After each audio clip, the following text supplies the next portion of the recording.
Sir, before the House adjourned for lunch yesterday, I had started speaking on the Essential Commodities Amendment Bill.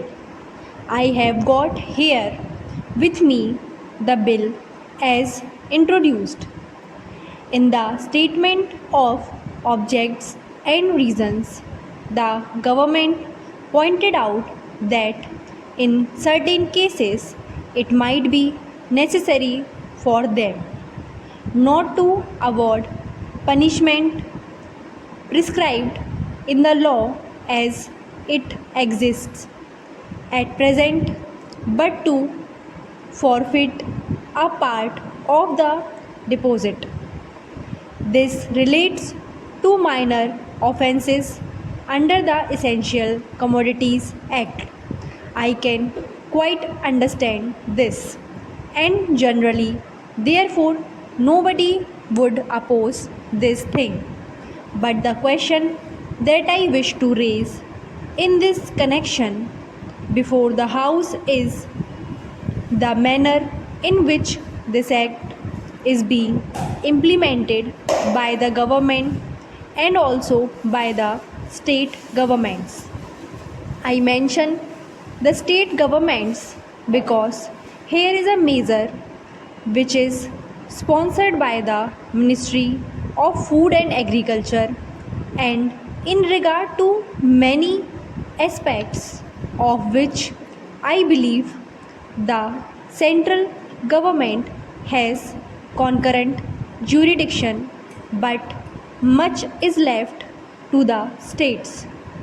Our experience has been, especially in the state from which I come, namely West Bengal, that this act is not implemented properly by the state authorized because of various connections of certain people high up with the big business and other indulging in speculation, hoarding, and so on.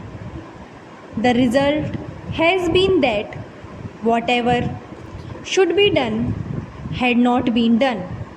The central government has got powers under this act to make rules, to give directions to the states, and to supervise the manner in which the particular measure is administered by the states. We found that much that should have been done was not done. What is the use of talking about punishment of the small fry? Certainly, if they are guilty, they have to be punished, and the smaller the fry, the minor should be the punishment.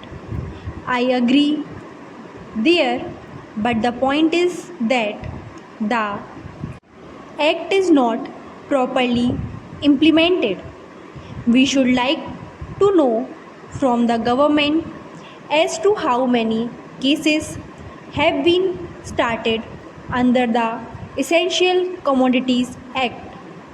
We know that food grains had been hoarded, speculation had been indulged in, stocks had been removed from one state to another superstitiously by unfair and illegal methods.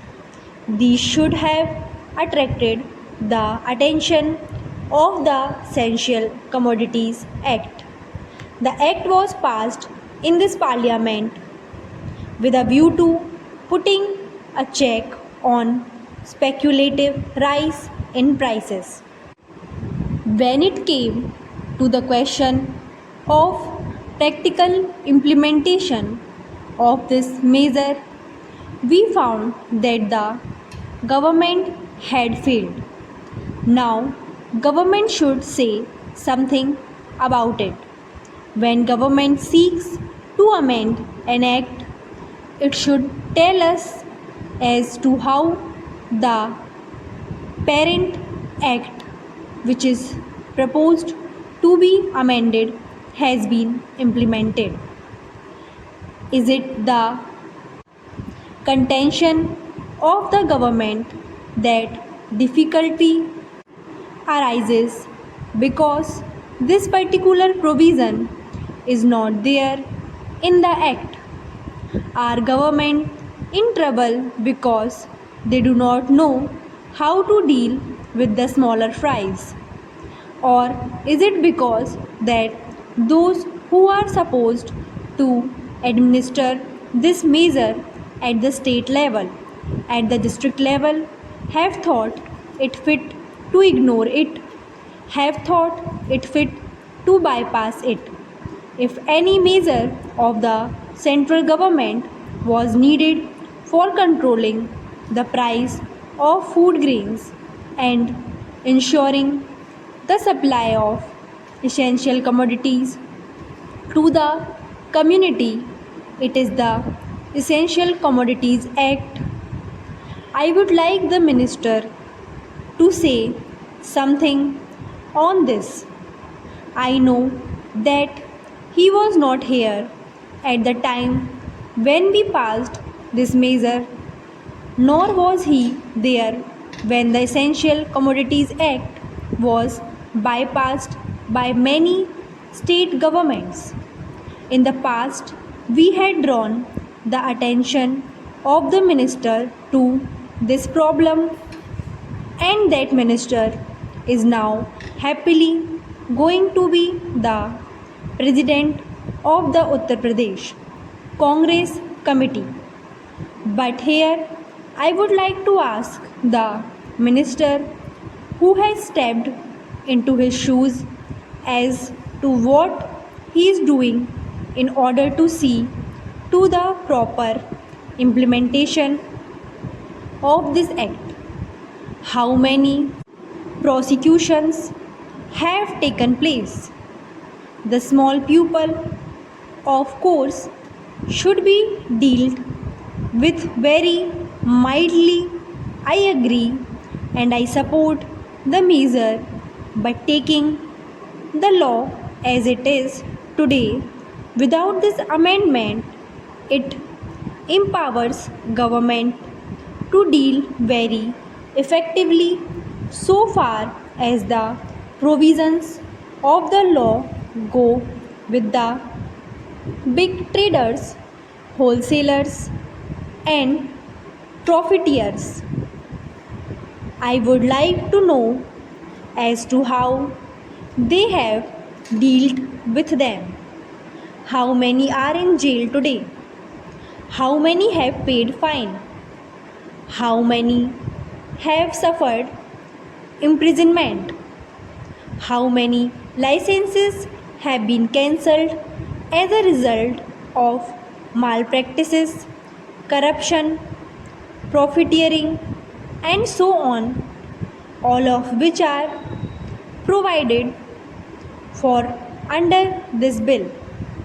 We are entitled to know. Take us into your confidence in regard to this matter. I say, from whatever knowledge we have, that very few have been prosecuted under this act.